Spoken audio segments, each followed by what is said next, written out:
You're about to see a world where rape and brutality raise their ugly heads, where lives have been needlessly destroyed, and where hope and innocence, the most precious gift of any young girl, is peddled at a price. The level of wickedness I've witnessed is perpetrated by a gang of armed and mostly dangerous boys. The silence by victims and those around them is slowly turning these perpetrators into monsters. Tonight, you will hear stories of young girls who've been gang raped in an area that's turning out to be the rape capital of Kenya, an area on the verge of collapsing into lawlessness.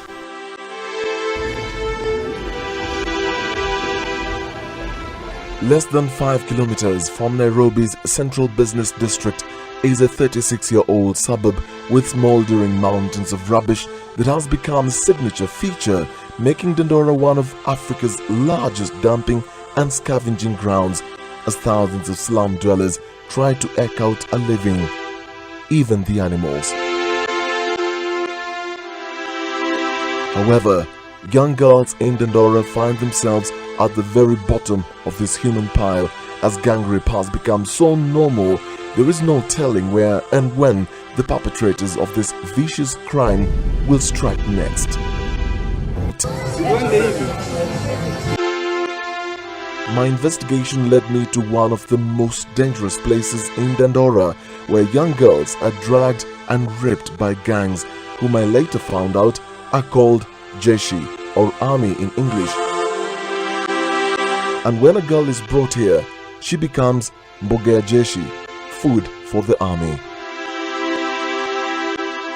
Words that are not only intimidating but meant to strike fear in their victims and anyone else who crosses their path. In India, on the 16th of December 2012, a 23-year-old Indian female medical student and a male friend were on their way home after watching a film, The Life of Pi.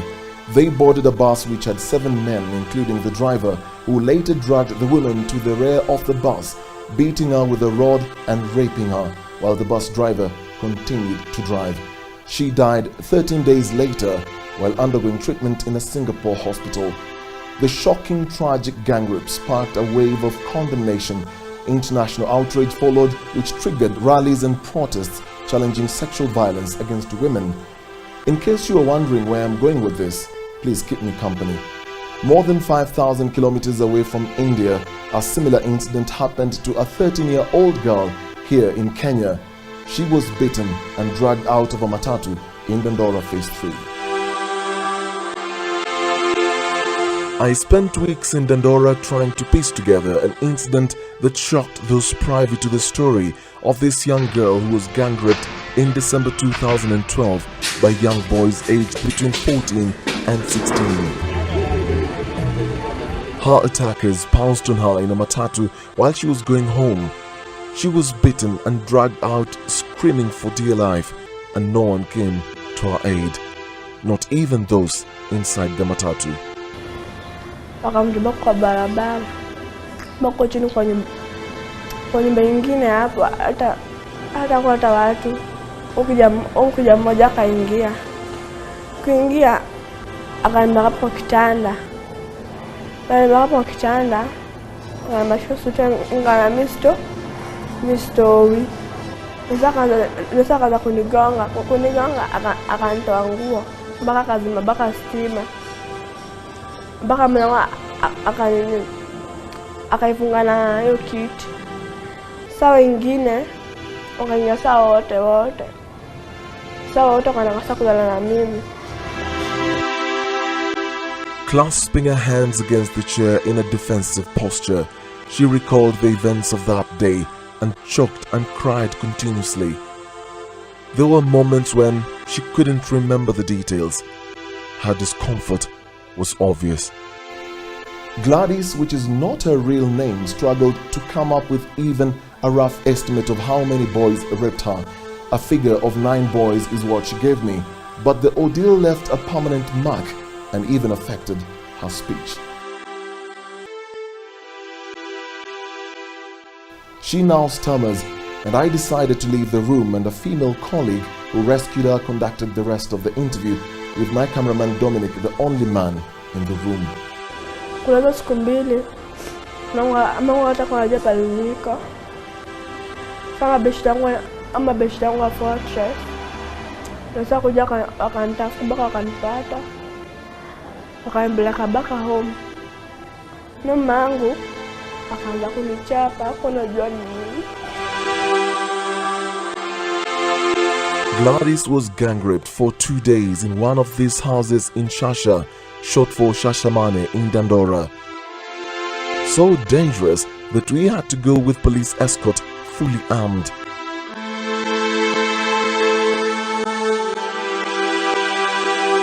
The gangs come here because it has a complicated terrain, a big field with bushes around it and a river form an easy escape route.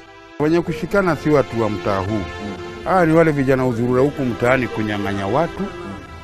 Sasa wakitana na mwanamke, sababu huku chini kuna manyumba mengine hayana watu, zinajengwa tu hazijakwisha, wanawaingiza huko ndani wanafanya shughuli zao. Kuna kagengi kangine kalikuwa hapa siku hizi kamepiga kamepotea, ni askari. Ya vijana wadogo hawajafikisha 15 down.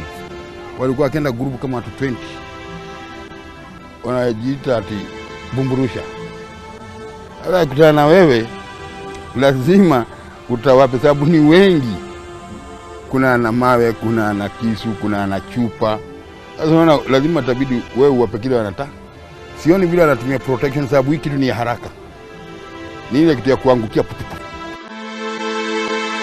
This is a favorite spot for rapists. I try to navigate through the corridors to see how the gang operates almost unnoticed by residents here. The houses are congested, and because of the police escort we had, everyone had closed themselves in. Dandora is home to a large proportion of unemployed residents, and crime, both petty and organized, continues to cause problems in the community.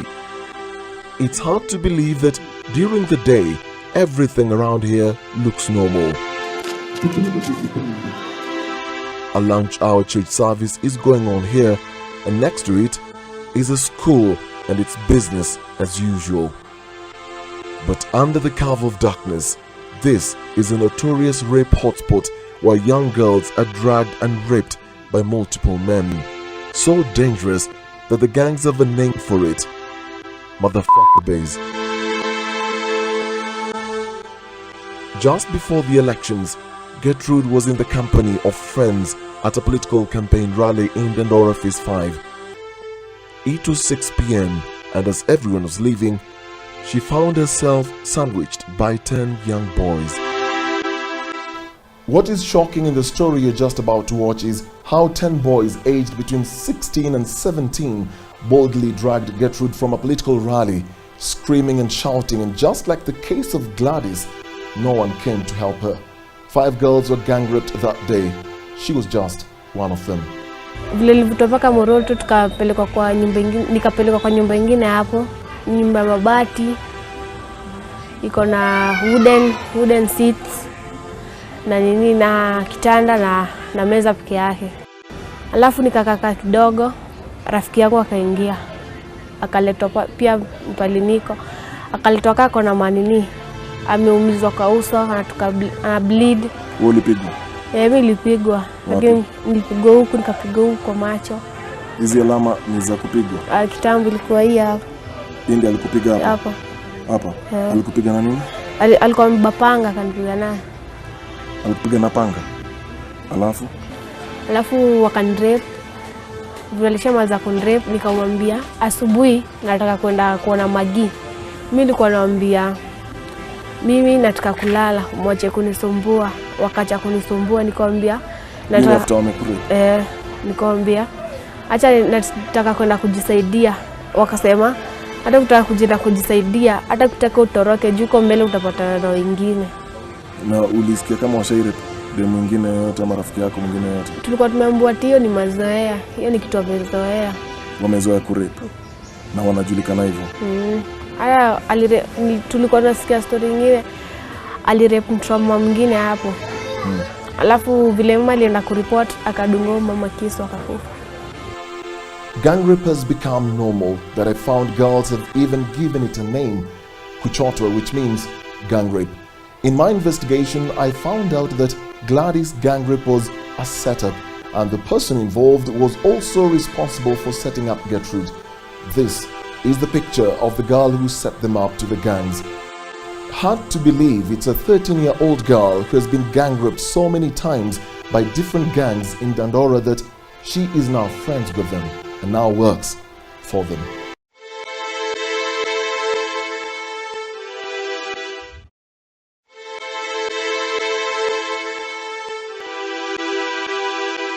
This girl is paid between 50 shillings and 100 to arrange for the rape of other girls.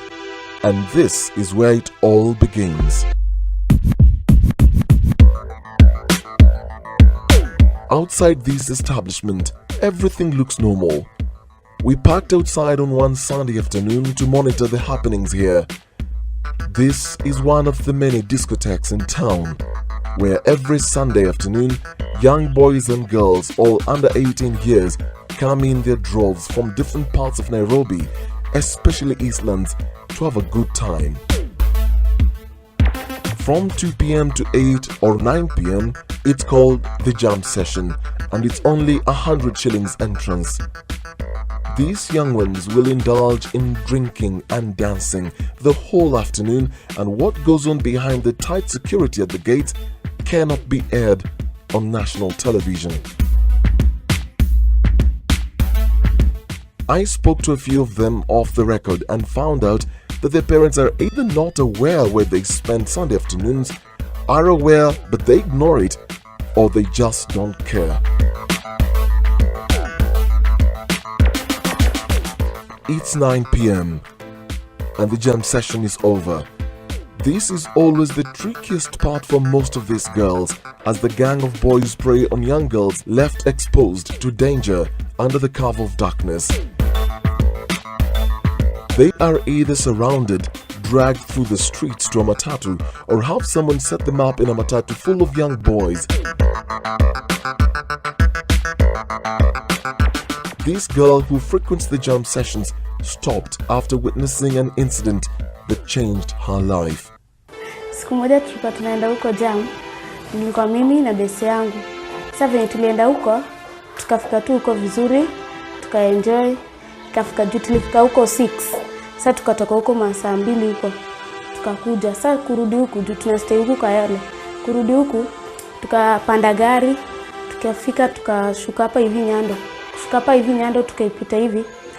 Tukaona group nyingine hapa hivyo wamesimama hapo, na tukaona vijana wengi wakaanza kuongea.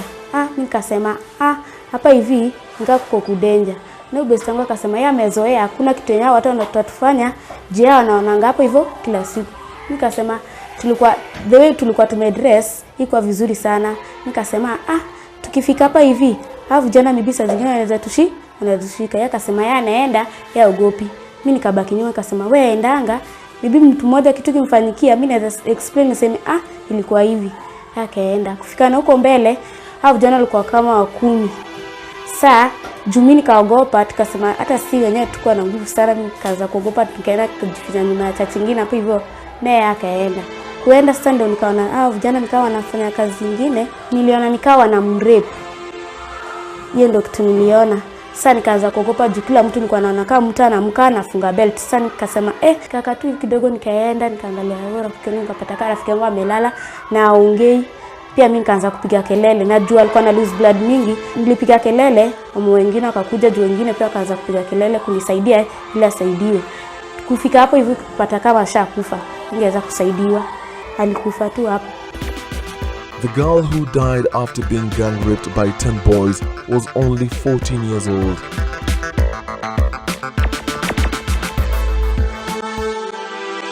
We set up our cameras in one of the houses near a gang rape hotspot in Dandora Estate, where young boys meet up, smoke marijuana and wait for their prey. These boys are armed with crude weapons, and for our safety, we were unable to follow them, but some of the girls we interviewed were able to identify some of them. This young schoolgirl escaped death in the hands of this gang rapist. She was in one of the jam sessions in town when friends told her she was being set up by the same girl who set up the other two victims I interviewed. Dem moja akakuja akaniambia ule dem mwenye yu kuangazo zetu nao vijana amepanga sasa mimi ndio nachukuliwa the next person. Sasa wanataka kuchukua azini waende waniteke wanirape sasa. Sasa mimi venye nilisikia hivyo nika take action, nikatoka mapema kwenda stage. Kufika stage nikapata hakuna magari. Sasa venye ilikuwa 1:30 hapo. Sasa venye walinipata wakaanza, mmoja akaniambia mbwa waenda kugonga, tebu ingia kwa gari tuende. Mimi nikamwambia hakuna kenye naweza fanya, siwezi ingia kwa gari, itairi nigonge mniue. Walikuwa ngapi? Walikuwa 8. Alafu sasa ulifanyaje? Uliingia? Sikuingia. Nikaenda kwa gari za Meru. Kaambia dereva na makanga wanisaidie. Hao wakabaki wananiangalia tu, hakuna action yenye wanafanya.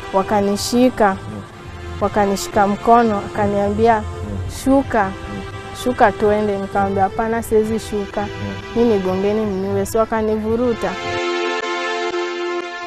I sought to find out from the local administration why no action has been taken on this girl and the gangs that now run riot in the estates. I know this girl. I even know her by name. I know where she lives. I've summoned her parents to my office. They've came to my office and we tried to discuss about the girls. And we actually did, but the mother, she's from a single. She's a single mother. She's a single mother, but the mother is not even. She's not quite serious about the issue. So the girl dropped out of school. We tried to counsel her about going back to school, but she can't. I mean, she told us point blank that she can't go back to school. She's been out into very many things. Like she's in gangs. She's in gangs that she's the only lady in a gang of like other 15 boys. They go raiding. They go even robbery. They take drugs, and she's a mastermind of the group. So Is it true that she's been gang raped by these same gangs so many times? Very many times, even before she joined Did she confess it to you? She did. The girl was arrested once, released for lack of evidence, and since then has gone missing. Meanwhile, the area chief is overwhelmed by the rising cases of gang rape with little help from the government. At least 3 cases of gang rape are reported to her office every day. During our interview, she received a distress call, yet another case of a gang rape. It was immediately clear how overwhelming it can be to conduct a rescue operation with no facilities. Yeah, we've actually have identified the hotspots, and we've been even visiting the hotspots and maybe having like rallies there or open forums to show the men around that we are aware these are hotspots and whatever they are doing is not acceptable to the laws. Sadly, locals here have not warmed up to the idea of creating awareness to save the young girls, and sometimes it takes the effort of outsiders to try and help despite being antagonized by the very people whose daughters they are trying to save. Rape and gang rape is becoming terrible in Dandora. And I am happy because girls have started speaking out. If you come to our session and you sit down with girls, 10 girls as a group, at least 5 have escaped a gang rape or a rape, or one of them has fallen victim. She's a survivor. Phyllis says the biggest challenge is girls refusing to speak out following death threats against family members and lack of tough laws. It is very risky for us. It is very dangerous. Even us, sometimes it is a risk. But you know, sometimes this is a story if you are to take to a police station to say, kindly escort me to do this and this. It is such a long process. Maybe it will take days, and you want to rescue that girl at that particular moment. Even our chief, I remember last time, she was beaten up. She has a mark because she was trying to rescue a girl, and someone doesn't want her to rescue them. I attended a session in one of the Fortress of Hope rescue centers where young girls who have been gang raped come for counseling and are sometimes given a place to sleep. Those who have not fallen victim come for education and empowerment in this tiny little room. Kwanza venye ulikuwa usharepiwa, hizo ngozi ulikuwa umerepiwa nazo, ufai kuzichange, unafaa uziweke kwa gazeti uende nazo kwa polisi, kwa sababu ukiziweka kwa nylon, air inaingia, air itatoka na utapata evidence. These young girls discuss sexual and gender-based violence, and maybe, just maybe, someone in here will be saved and perhaps save others from the rising tide of rape and gang rape, as parents take a secondary role in the upbringing of these young girls. Meanwhile, Gladys is not in school. Her gang rape experience has made it almost impossible to interact with anyone. This girl, who will be celebrating her 15th birthday in April, was chained and gang raped for a whole night while being beaten by several men. She was a virgin and saving herself for marriage before the horrific act by some boys she could recognize. Nakumbuka hakuna tukaisha inifanyikia. Hilo ilikuwa siku ya kwanza. Her dream career after finishing university was to become a bridge engineer, and she says her future has been destroyed. Ili affect kimasomo, nilifail. Ulifail? After that incident, ulipata nini? 25. Na before that ulikuwa unapata nini? 350 and above. These girls, just like any other girls in the country, deserve a decent life, a space to learn and expose their talents and creativity.